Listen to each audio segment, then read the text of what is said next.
마가복음 85강 예수님의 그 장사 지내시는 장면인데요. 15장 42절부터 47절 짧은 구절 제가 읽도록 하겠습니다. 이날은 예비일 곧 안식일 전날이므로 저물었을 때 아리마대 사람 요셉이 와서 당돌이 빌라도에게 들어가 예수의 시체를 달라 하니 이 사람은 존귀한 공회원이요 하나님의 나라를 기다리는 자라. 빌라도는 예수에게 벌써 죽었을까 하고 예수께서 벌써 죽었을까 하고 이상히 여겨 백부장을 불러 죽은 지 오래냐 묻고 백부장이 알아본 후에 요셉에게 시체를 내어 주는지라. 요셉이 세마포를 사고 예수를 내려다가 이것으로 싸서 바위 속에 판 무덤에 넣어두고 돌을 굴려 무덤문에 넣음에 때 막달라 마리아와 요새의 어머니 마리아가 예수 둔 곳을 보더라.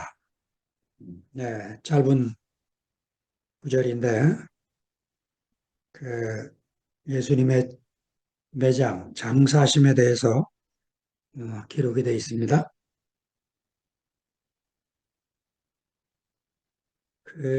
어제 그 준모임 간증을 듣다가 우리 승록 형제가 그 간증을 하는데, 최 목사님 말씀이 생각이 났어요. 그 하늘의 상전, 우리의 상전은 하늘에 계시는데, 그 하늘에 계시는 상전은 사람을 외모로 보지 않는다. 이런 말씀으로 지난 주일날 말씀을 하셨는데, 그 승모 경제하고 미라자매하고 은나자매 셋이 사는 그 광경이 잠깐 펼쳐지면서, 야, 이 하늘의 상전하고 사는 것보다 이 땅의 상전하고 사는 게 이게 보통 일이 아니구나 하는 생각이 들었어요. 하늘의 상전은 안 보이니까 잠깐 무시할 수도 있고, 잠깐 잊어버려도 되고, 땅의 상전은 이게 아, 죽음 없이는 함께 살 수 있는 길이 없어요.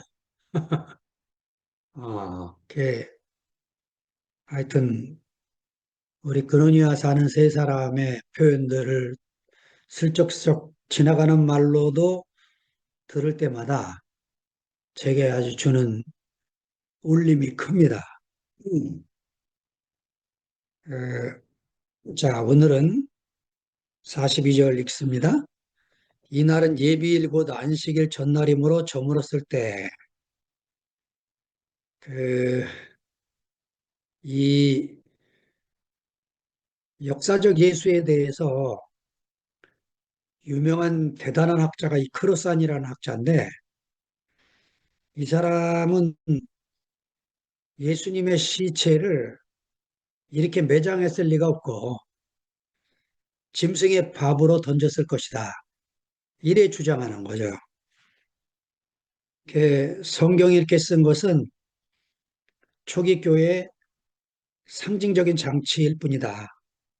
이렇게 이제 말하는 얘기가 있고, 불토만도 이제 이 스크로산의 의견하고 같이 신앙 공동체의 신화적인 해석의 산물이라는 거죠. 이게 바로 진보적인 학자들이 성경에 기록된 사건들을 전부 이런 식으로 예, 비신화화시키고 상징으로 해석하고 이렇게 이제 사람의 이성에 맞게 해석을 해 나가는 거죠.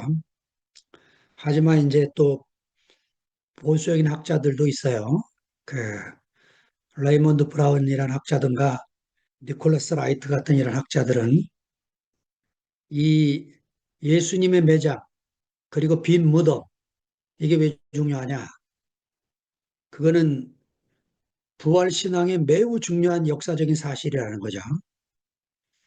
근데 이제 이 두 논쟁을 가만히 쳐다보면 그게 뭐 역사적인 사실인지 아닌지 그보다 더 중요한 게 하나 있는데 바로 우리 인생에 그 그리스도라는 분이 오셔서 우리가 그의 죽음에 연합하고 그의 부활에 연합해서 그 예수님이 우리와 함께 살고 계신 이 죽음의 현장을 보면 그런 고민이나 뭐 이런 그 논쟁이 다 가라앉을 일인데 이 실제 예수, 교회 안에서 죽고 부활하신 예수가 매번 나눠지고 공유되고 우리의 삶의 그 기반이 되면 우리가 그 이론적인 문제에 대해서 그에 신경을 안 써도 된다는 거죠. 그 요세푸스 기록에도 그렇고 그 당시 유대인들의 정서는요, 사람이 죽으면 에, 당연히 매장을 하고 유대인들이 그 좋은 죽음에 대한 얘기를 드렸죠. 그런 좋은 죽음으로 가도록 전시 같으면 뭐 어떻게 할 수가 없죠, 시체를. 그러나 평시 같으면 틀림없이 십자가 형틀을 당한 예수님을 잘 매장했을 것이고 이 강도 두 사람도 아마 어디다가 매장을 했을 것이라고 여겨집니다. 그 예비일 곧 안식일 전날 마가가 이렇게 쓰는 이유가 뭐냐면 지금 시간의 긴박성 때문에 그렇습니다. 그 예비일이라는 말은 유월절 식사를 준비해야 되는 날이라는 말이고 그게 안식일 전날이라는 말이에요. 그러니까 오후 6시면 이제 안식일이 들어갑니다. 그러니까 그 시간 전까지 예수님을 장사를 해야 되니까 그 시간의 긴박성을 지금 말하고 있는 내용인 것입니다.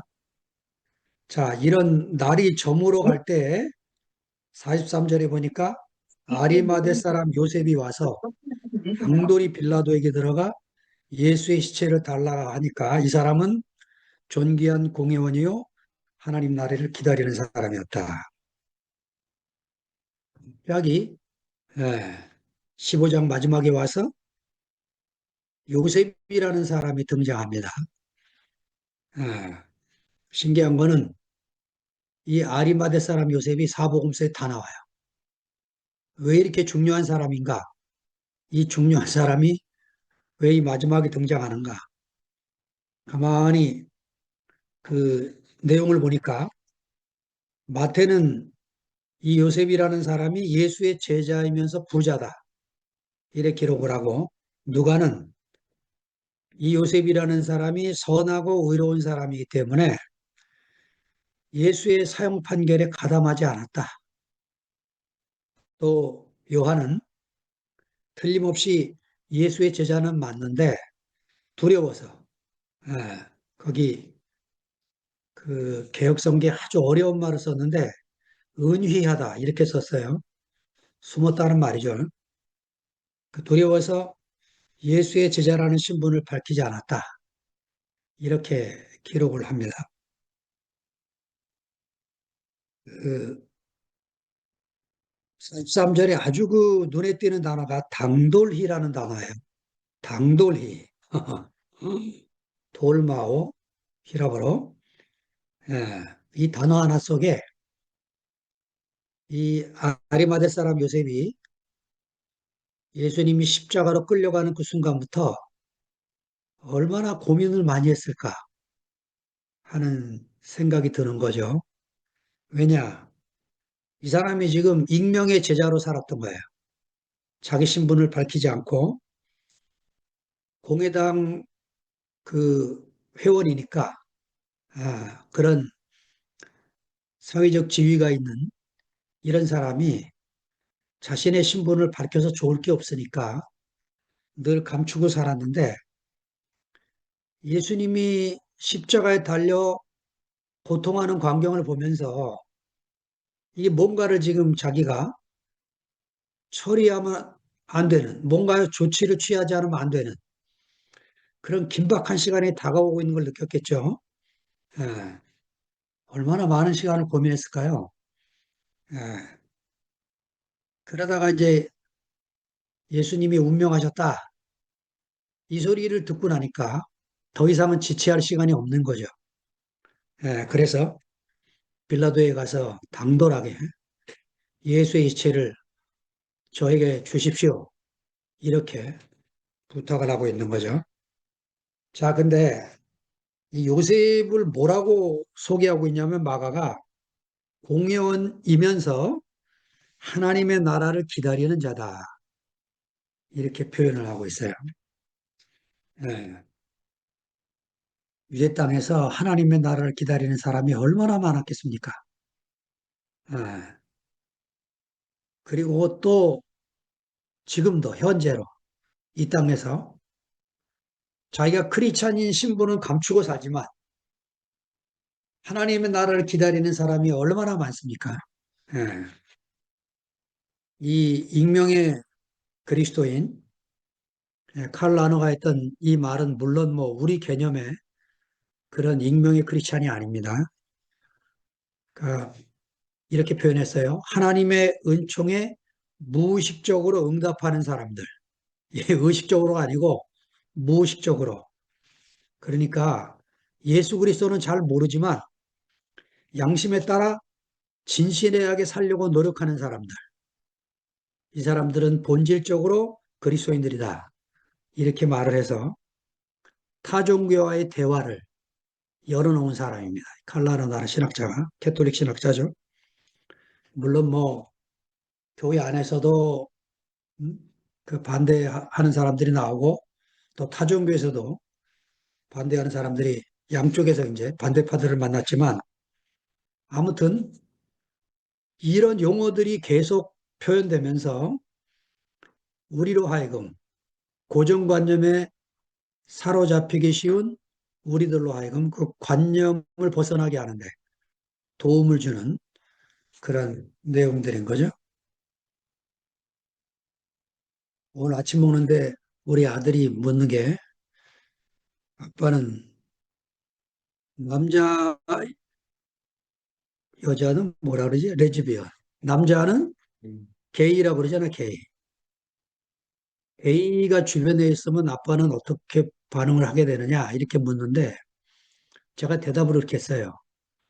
뭐 생각을 해야 다 이해를 하지. 근데 실제적으로 내 주변에 같이 살게 되면 아마 나도 내 편견 때문에 그 사람들을 어떻게 대할지 당황스러울 때가 많을 것 같다. 제가 이런 얘기를 했어요. 하면서 우리의 고정관념이 깨지는 거는 참 쉬운 일이 아니다라는 이야기를 했어요. 아니, 저도 여자들끼리 사랑하는 레즈비언은 뭐 크게 부담이 없어요. 근데 이제 홍석천 같은 분은 제 주변에 살면 제가 신경이 많이 쓰일 거예요. 이렇게 이제 우리가 믿는 어떤 것에 대한 관념이 굳어져 가면 확신에 찾아 좋은데 그것이 내가 열린 마음으로 사람들을 대하고 살려고 하면 우리가 이 고정관념이 되고 고착화되는 생각들을 깰 필요가 있다 그런 생각이 듭니다. 그, 제가 두 가지 질문을 여러분들에게 드렸습니다. 하나는 마가복음 15장 37절에 왜 예수님은 십자가에서 그토록 큰 소리를 지르고 운명하셨을까? 어떤 생각이 드세요? 고통스러우셨을까요? 알몸으로 달린 그 수치심과 모욕 때문이셨을까요? 근데 사실은 육체적인 이 고통이나 수치스러움은 양쪽에 달린 강도들도 똑같이 경험하는 내용입니다. 그렇기 때문에 이것 때문에 비명을 지르고 운명하셨을 것 같지는 않으세요. 예. 성경이 마가가 특별히 이렇게 이것을 기록하는 것은 우리가 마가복음 10장 45절을 기억해야 되기 때문입니다. 인자가 온 것은 섬김을 받으려 함이 아니라 도리어 섬기려 하고 많은 사람의 대속물로 자기를 주기 위함이라고 하는 이 말씀을 우리가 기억할 필요가 있죠. 이게 무슨 얘기입니까? 지금 예수님은요, 30이 넘도록 사시면서 하나님과의 관계가 단절된 적이 없는 분이셨어요. 그는 하나님의 마음을 가지고 온 분이고 그 하나님의 인격이 자기 안에 살아서 소외된 사람들의 친구가 되고 병자들의 의사가 돼서 고통받는 이들의 이웃이 돼서 살았던 분이죠. 예수가 싫어하고 미워했던 유일한 사람들은 딱 한 종류의 사람들 뿐이었어요. 그것은 종교 당국자들이었습니다. 로마 정치인들에게도 로마 군인들에게도 그런 미움을 표현한 적이 없으세요. 예수는 하나님의 이름을 가지고 백성들을 억압하고 자기 이득을 취하고 자기 사리사욕을 갖고 살아가는 이 외식, 이 외식하는 사람들에 대해서 예수님이 공격을 하신 것이죠. 이것은 구약의 전통을 따른 하나님의 마음이죠. 예. 자, 그러니까 십자가에서 예수님이 처음으로 지금 하나님과의 단절을 경험하는 것입니다. 예. 그래서 이제 죄를 문둥병으로 표현하는 거죠. 예. 그 문둥병은 신경계통이 마비돼서 육체가 떨어져 나가도 아픈 줄을 모르는 거잖아요. 예. 예수는 지금 하나님과의 단절이 되는 최초의 순간을 지금 맞이하는 것이죠. 예. 그 무서움을, 그 두려움을, 그 공포를 지금 큰 소리로 표현하고 계시는 것입니다. 우리는요, 우리가 죄인인지 하나님과 원수가 됐는지 아무것도 모르고 살던 사람들이었어요. 예. 그것이 얼마나 인생에 고통을 주는지 전혀 인식이 없이 우리 마음대로 살았던 사람들이죠. 예. 우리는 십자가에서 비명을 지르고 죽으신 예수를 보면서 그렇구나. 저 예수의 고통은 하나님의 고통이셨구나. 하나님이 당신과 단절돼 살아가는 인생을 향하여 쳐다볼 때마다 저렇게 고통하셨구나. 이거를 표현하고 있는 자리인 거죠. 예. 그래서 우리가 이 한 줄밖에 안 되는 마가복음 15장 37절에 한 줄밖에 안 되는 구절이지만 이 마가의 이 극적인 표현, 이것은 우리가 살면서 계속해서 되짚고 되씹어야 될 내용이 되는 거죠. 자, 두 번째 질문은 이겁니다. 마가는 왜 이 시점에서 갑자기 익명의 제자인 부자 요셉을 등장시키는가 하는 것입니다. 앞에 북선을 깔아놓지도 않고 갑자기. 요한은 니고데모를 같은 사내들인 공회원이었 니고데모를 3장쯤에 소개를 하고 예수의 죽음에 요셉과 함께 참여하고 있는 걸 보이잖아요. 예. 제가 아마 지난번에 유대인의 죽음의 세 가지 그 유대인들이 생각하는 복된 죽음 세 가지를 말씀을 드렸죠. 유대인들이 볼 때 아, 참 잘 죽었다. 복된 하나님의 축복 속에 잘 운명했다 하는 죽음의 첫 번째가 뭐냐? 자기 명만큼 사는 겁니다. 두 번째는 후손을 남기고 죽는 거예요. 그 예수는 이 두 가지 점에 있어서 아주 불행한 죽음이 된 거죠. 예, 하나님의 축복이 없는 저주의 죽음을 지금 가시는 거예요. 마지막이 뭐냐? 누군가가 그 죽은 시체를 걷어주는 사람이 있는 게 가장 복된 죽임이었는데, 예, 예수는 두 번째까지를 못 누리고 죽은 시체로 십자가에 달리게 된 거죠. 자, 그런데, 예, 요셉이라는 사람이 나타나서 이 부자가 자기의 묘실에, 자기가 죽으려고 들어가려고 하는 묘실에 예수님의 시체를 안치했다. 무슨 얘기입니까? 예, 그의 죽음은 하나님이 버림받은 죽음이 아니었다는 거죠.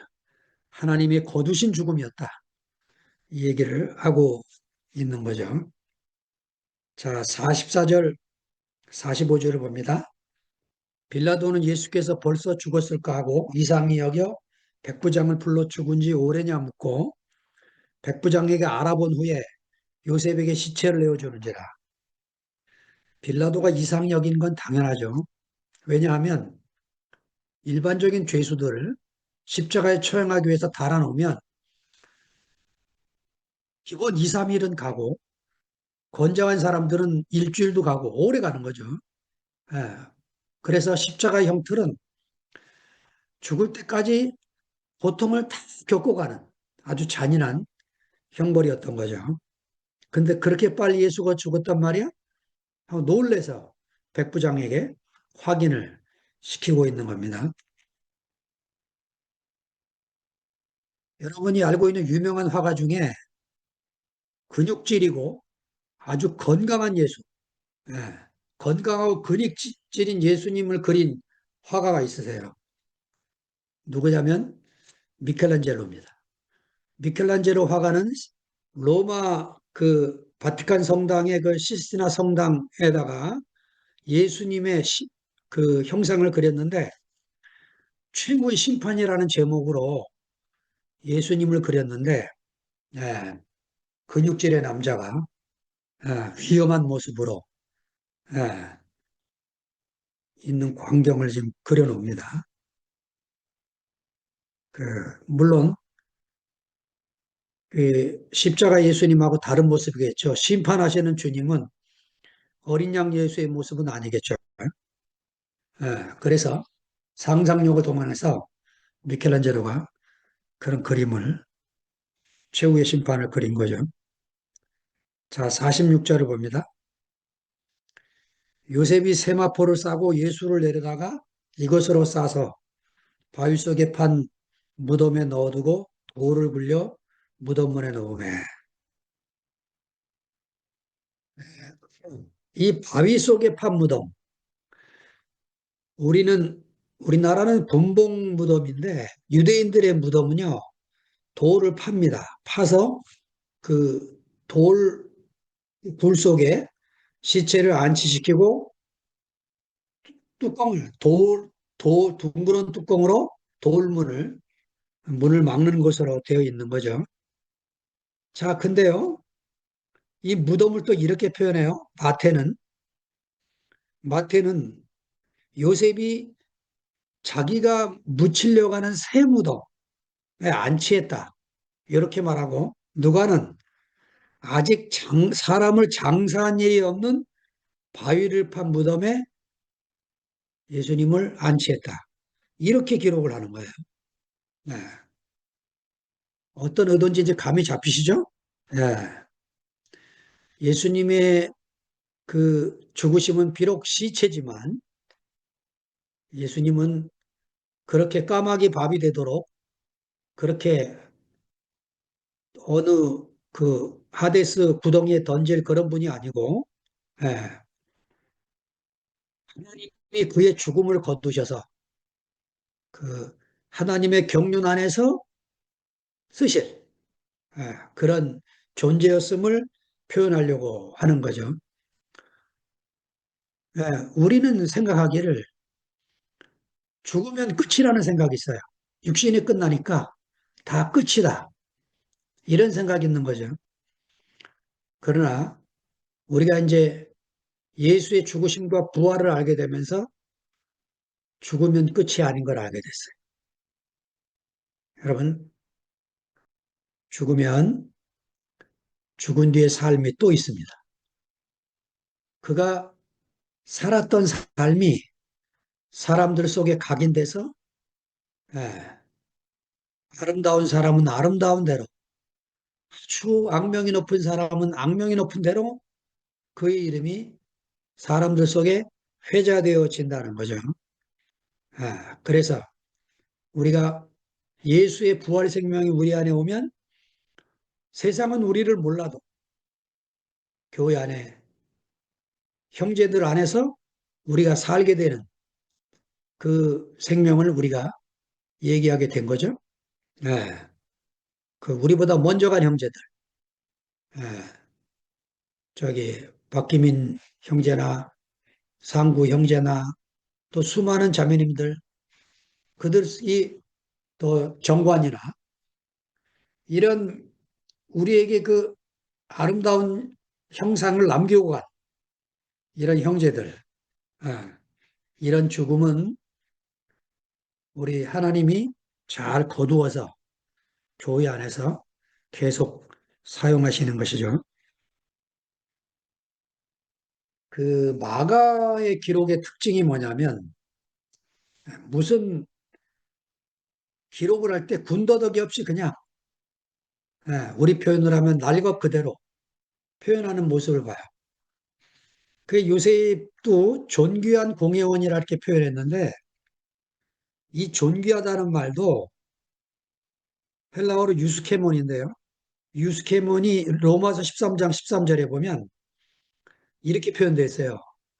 낮에와 같이 단정히 행하고 방탕하고 술 취하지 마라. 그러니까 방탕하고 술 취하지 말아서의 반대말이 유스케몬입니다. 단정하다. 그러니까 이 우리가 쓰는 존귀하다는 말이 아니에요. 그 세번역과 메시지 성경은 그래서 명망 있는 이런 표현으로 바꿔서 표현하고 있습니다.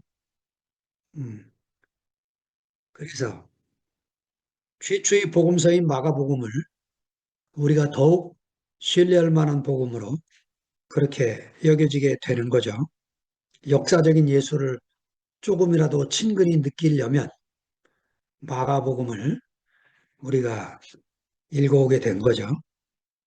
자, 마지막 절 47절을 봅니다. 때에 막달라 마리아와 요새 어머니 마리아가 예수 둔 것을 보더라. 예. 왜 이 두 여인이 예수 둔 것을 보고 있습니까? 쟤들은 다 도망갔는데, 예. 매장지를 확인해야 돼요. 예. 그래서 그 매장지에 그들이 어, 예수님의 그 죽음을 자기들이 그 참여를 못했기 때문에 예, 그 예수의 죽음에 참여하고 싶은 마음을 갖고 매장지를 확인하고 있는 거죠. 그런데 이 내용을 쓰는 이유는 마가는 이 두 여인이 빈 무덤을 발견하는 최초의 사람들이었다는 거죠. 예, 부활의 확증은 바로 이런 것들입니다. 빈 무덤만으로 증거가 되는 거죠. 에, 이 세상에 많은 어려운 죽음이 있는데요. 예, 우리의 구원과 관계된 죽음은 예수님의 죽음뿐입니다. 왜 그렇습니까? 예, 예수의 죽음만 하나님과 우리 사이를 화목하게 하는 죽음이기 때문에 그렇죠. 예, 우리가 그 로마서 5장에 보면 이런 말이 있어요. 우리가 아직 연약할 때 그리스도께서 경건치 않은 자를 위하여 죽으셨다. 의인을 위하여 죽는 것도 쉽지 않고 선한 자를 위하여 용감히 죽는 자가 가끔 있지만 우리가 아직 죄인 되었을 때 곧 우리가 하나님과 원수 되었을 때 그 아들의 죽음으로 우리가 하나님과 화목하게 되었다는 거죠. 그러니까 우리가 하나님과 화평을 누리고 화목하게 된 것은 우리가 뭘 한 게 아닌 거잖아요.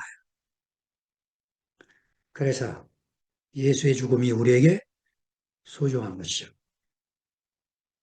십자가에 달린 자를 존귀하게 여기는 것, 이것은 세상이 볼 때 미친 짓이죠.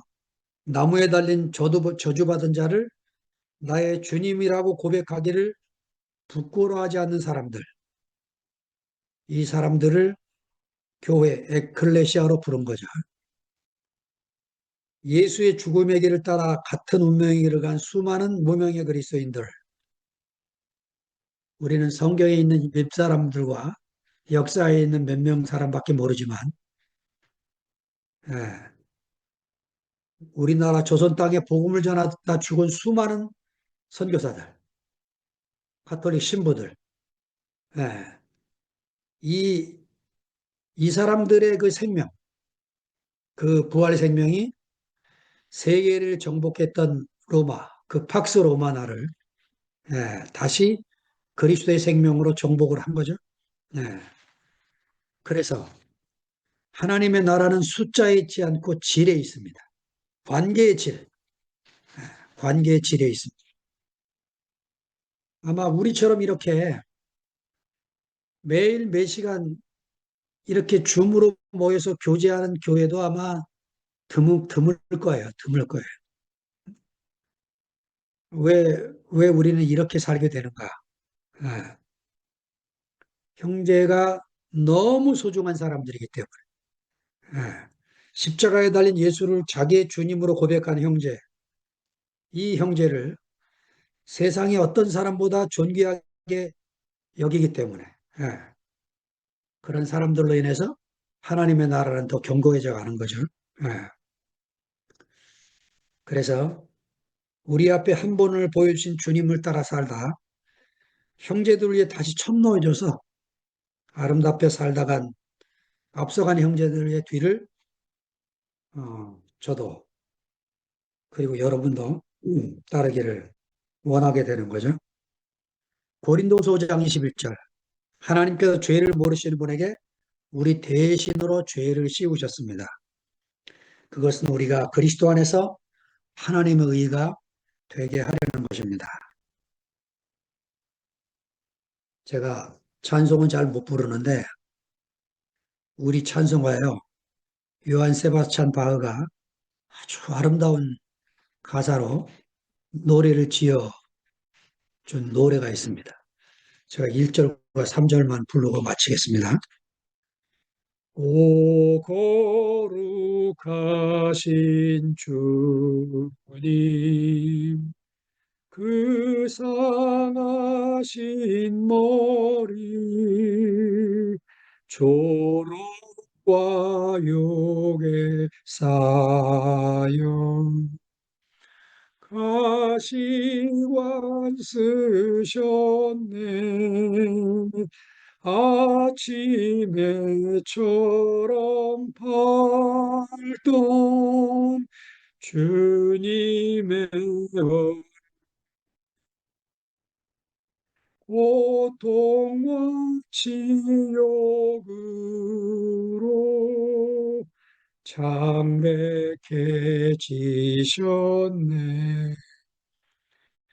나 무슨 말로 주께 다 감사드리랴 끝없는 주의 사랑 한없이 고마워 보잘것없는 나 주의 것 사무사 주님만 사랑하며 나 살게 하소서. 주님을 찬양합니다.